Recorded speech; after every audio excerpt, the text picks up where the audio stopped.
All right, so we're going to take a look at a couple examples of how the information in a JPEG is reduced compared to the RAW file. We're going to see how the RAW file actually has a lot more control when we go to process it.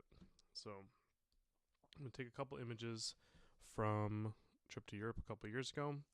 Got a RAW file here for this is for a Nikon camera. This is .nef. This is the um, raw format for Nikon, and then we have our JPEG version. Same exact shot.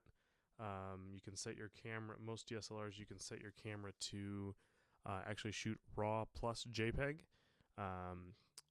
which I usually like to do because I can get just a decent preview even off of my iPad or in a camera without actually having to open up the files in Camera Raw, just to check things like composition and just to see what photos I have.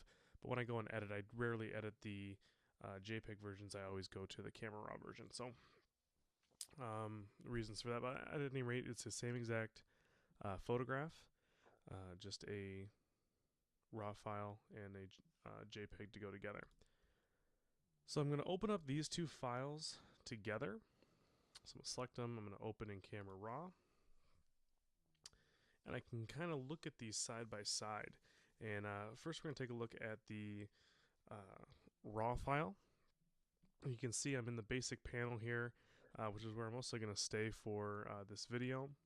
And I'm just going to start to play with some of the data here and show you how much information we can recover from a slightly overexposed photo just because those clouds are so bright.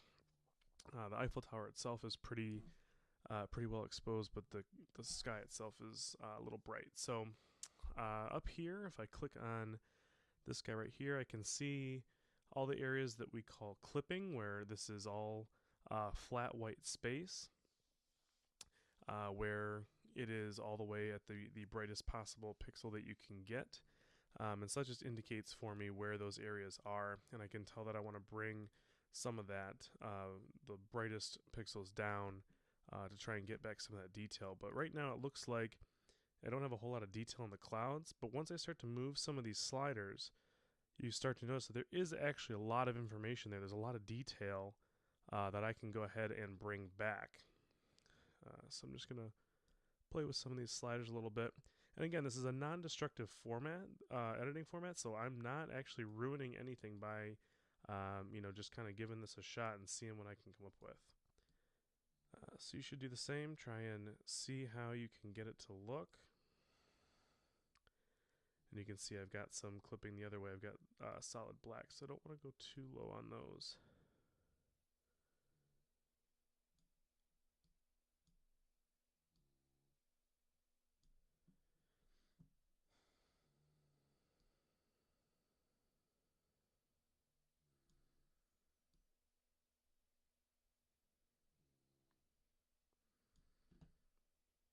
Okay, so just going to play around with some of these sliders a little bit.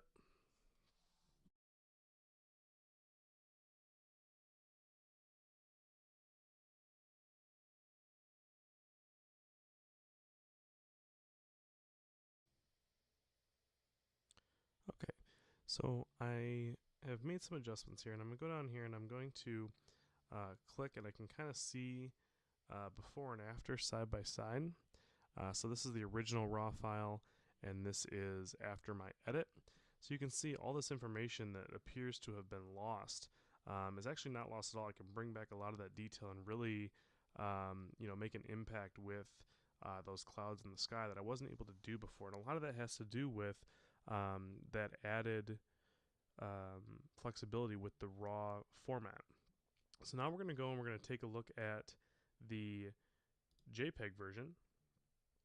Okay, and I'm going to immediately flip on the clipping indicator, and you can see automatically we've got already a lot more clipping than we had in the RAW file, even because the image was processed all by itself.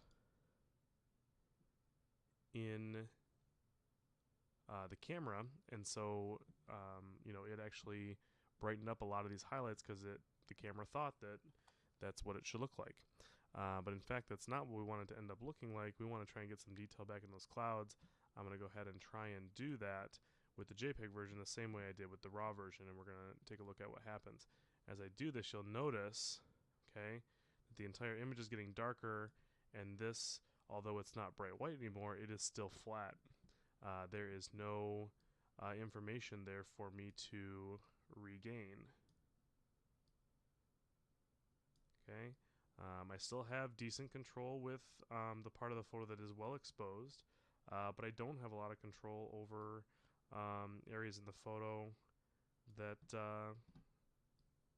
in the clouds that are overexposed. So kind of difficult to have the control I want in this image now, because you can see it is all bright white. I'm not getting anything back there.